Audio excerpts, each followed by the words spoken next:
Hey guys, welcome to Shroud Skull Studios, and I'm Raven Wolf, and today I'm gonna be doing a deck list. I'm doing it a little differently. I kind of want to see y'all, want to see me put the cards out and all that stuff like that, and I'll have the deck list online, description below. I am doing this to increase views because I am wanting to start to make money on YouTube, stuff like that. So please comment down below for interactions, like and subscribe. I would like to talk to y'all. I try and reply as much as possible. And yeah, I like to see what y'all think. So the commander for this deck is Amalia Benavides Aguirre. She is ward, pay 3 life. Whenever you gain life, she explores. Then you destroy all creatures if her power is exactly 20. 2 mana for a 2/2. And actually, the ward, pay 3 life is pretty good protection. Though people are usually willing to do the 3 life. But yeah. Basically, this deck is going to be a life gain deck. I have some infinite combos in here, but they are pretty interactable. So this deck is kind of high power casual. Scale 1 to 10, it's like an 8.5. It's just very consistent is what this deck is. So, let me put her. But yeah, as you can see, she was my pre-release card for the Caverns of Ixalan pre-release. And I did pretty poorly because I kept trying to do like different things. I kept just trying to make joke decks, but yeah. So let's go on to our life gain section, which is about a third of the deck. First off, we have Exquisite Blood. Whenever opponent loses life, you gain that much life. This is going to go with some other combos that you'll see in a bit. We have Profane Memento. Whenever a creature card is put into opponent's graveyard from anywhere, you gain life. This is to hopefully stop people from trying to mill themselves and do all the other stuff. We have Laisa, Shroud of Dusk. This is also to stop our opponent's storm decks for a bit. To hopefully slow them until they can at least get... What's that freaking card? I can't think of it right now off the top of my head. Aetherflux Reservoir. There you go. I have it right here on the side. But yeah. Yeah, so unless they have Aetherflux Reservoir, then we're not really going to storm off, stuff like that. So we have Iara, First of Locthrain. This will also drain our opponents while gaining us life.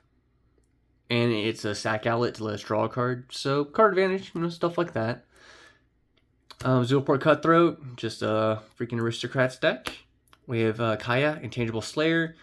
She is also part removal, token generator, card draw, and also life gain, and she is hexproof, so that's pretty good. Sorin, because we have a lot of vampires in the deck, we'll give them Death Touch, Lifelink, and a 1/1 counter. So that. The second ability is a sack outlet. And the third one is, yeah, just to oop something, but mostly we're going to focus on the first 2 abilities. We have Rodolphe, Duskbringer. Death Touch, Flying, Lifelink. When you gain life, it gains indestructible. At the beginning of your end step, you may pay 2. And when you do, return to a creature mana value X or less for X is the amount of life he gained. So yeah, he's also Recursion. We have a Blind Obedience. It's a bit of a stacks piece, but it is also mostly for the Extort for 2 mana enchantment. Bash Remembrance, token generator 1 time, but also it's just an aristocrats card for 3 mana. Frodo Sorin's Bane is just basically 3 mana for a 2/3 lifelinker. Is what we try and do with this one. We have Graveyard Trespasser, ward, discard a card. Enters battlefield or attacks, exile up to 1 target card from a graveyard. If a creature was exiled this way, each opponent loses 1 life, you gain 1 life. So it's a bit of graveyard hate. But on the other side is, yeah, the same thing. But just bigger. So, yeah. Good werewolf that just on ETB alone will exile something and we gain life. Put those back in a pile. Yeah, let's get Amalia back out there. Amalia. We have Disciple of Bolus. It's a sack outlet, life gain, and card advantage. So all good around for 4 mana. Sword and Line Shadow is pseudo protection for our commander, but it is also going to be life gain if she does damage and recursion, or we can put it on another creature. Dawn of Hope is mostly card draw, but it does make us a token with lifelink if we're getting kind of slow in the game and we're late game. So yeah, I count this as part of the lifelink. Ferja, Judge of Valor.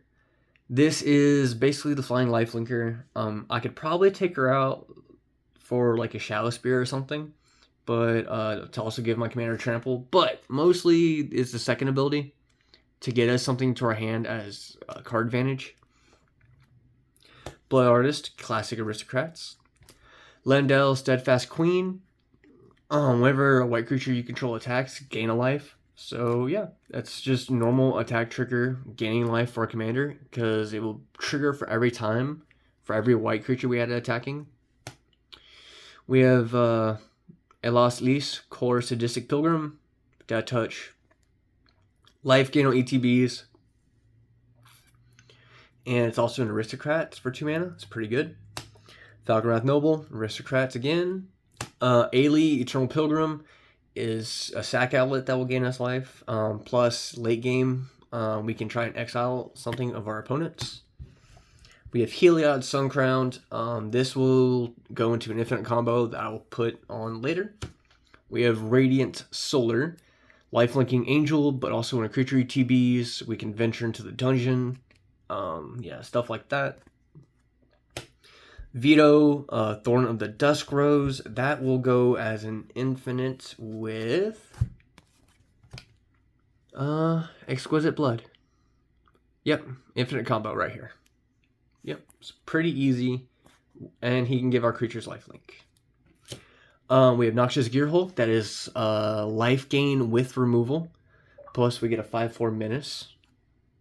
We have Vindictive Vampire. That is an aristocrat.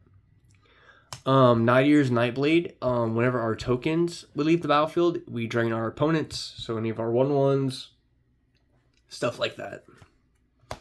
We'll give all our opponents lifelink. Mostly what this is for. Whip of Erebos. We have a Linda. It's a lifelinking vampire that when she dies, she'll make us a bunch of 1/1s with lifelink. We have Cruel Celebrant, another aristocrat. And we have Suture Priest, which is life drain for opponents, but life gain for our creatures ETBing. Alright. So going to the second part of this, I'm going to go into the mana rocks. Classic Soul Ring. We have a Mox Amber. Commander Sphere. Arcane Signet. Chromatic Lantern. Conqueror's Flail is for protection. We have Surge of Salvation, that is also for protection. And we have Lightning Greaves to also protect our commander. Put these to the side. Going to our recursion, we don't really have a lot besides the Rudolph, but we have Victimize. We have Servine's Reclamation. And we have Helping Hand. As part of our commander being able to explore and put stuff in our graveyard, if we put this in our graveyard, we can at least flash it back and get some more advantage from it. So don't be afraid to mill yourself, because there is an advantage to it. I have put 2 board wipes in the deck. The first one is the Eternal Wanderer for her minus ability, but for other ability 2 is the 0, making a double striker. But our +1 lets blink something if we have like Suture Priest or something on board. And then we have Dam, which is removal, but if we overload it for 4, we can basically blow up the board. Alright. So for other pieces that can kind of go into combos, but are also support the deck, we have Archetype of Courage to give our stuff with lifelink first strike. This will essentially enable us to at least gain life before we get hit. So hopefully we can like boost our commander, do some combat tricks with it. We have Mind Crink right now. Whenever an opponent loses life, they basically mill. We have Marauding Blight Priest, which goes into an infinite combo with Exquisite Blood. We have Argonath Pillars of the Kings, also known as the Ozolith. This is let us know anytime any of our creatures with counters would leave, we can at least put them on something else later. Shattuck's Silver Quill, it can make us a token, put counters on our stuff, or give us a card advantage. Just an alright good card. We have Halo Fountain. This is just to make us tokens and to give us blockers. Elspeth Knight of Ron. This is to give us tokens, and if we ever ultimate her, to protect our stuff later on in the game. Dictate of Erebos. That way people, if they're removing our stuff, killing it, we can at least make them sack things. Same with Grave Pact. We have Cathar's Crusade, just to make all our dudes bigger if we want to try and go bulky. We have Denethor Rolling Steward. This is if, basically, if something died, we can at least get a 1/1 dude. And he's a sack outlet. We have Lizelle Vlacus Champion. This is to double the counters that our commander will get. And for our 2 planeswalkers to kind of boost them up. But mostly for our commander. We have Teysa Karlov. This is to double our death triggers for our aristocrats. But it is also to give our tokens Vigilance and Lifelink. Darkest Hour. This is to all creatures are black, but this will also go into an infinite combo with Teysa, Obzan Scion, and a sack outlet.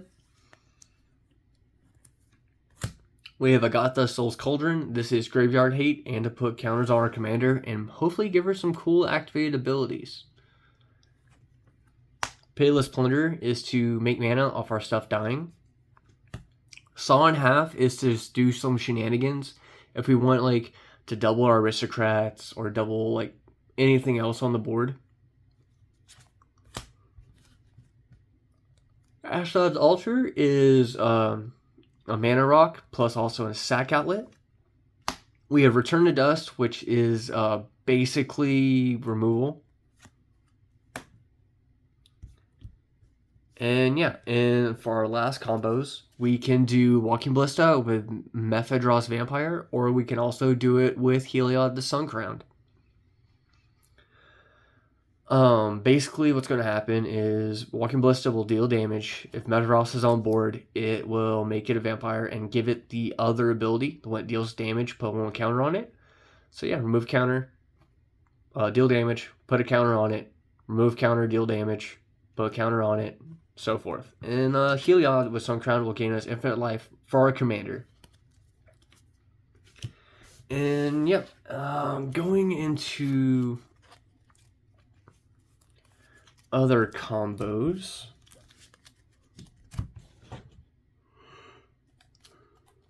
I think that will do it.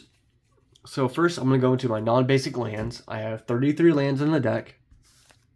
We have a Hidden Courtyard. It's a slow land, but it will list as cover for late game. Exotic Orchard and Rockford Tower, along with Opal Palace. Arcane Lighthouse is if we want to target our opponents with our stuff. Whoops. We have Myriad Landscape for ramp. Hidden Necropolis to also do the same thing as Hidden Courtyard. We have Command Tower and Reflecting Pool. So we got some classics with some small time good stuff. For the planes, we got 1, 2, 3, 4, 5, 6, 7, 8, 9, 10, 11, 12. We have 12 planes, along with 4, 5, 6, 7, 8, 9, 10, 11, 12. 12 swamps. So, and yeah, guys, that's the deck. I'm gonna have a link down below for the entire deck list if you don't want to watch the entire video. But yeah, guys, like and subscribe again. Please help me out here. I would like to essentially try and get my channel monetized in the future. Share this video with other people you think might like this deck if they like aristocrats or life gain. And I'll see y'all again next time. Bye-bye.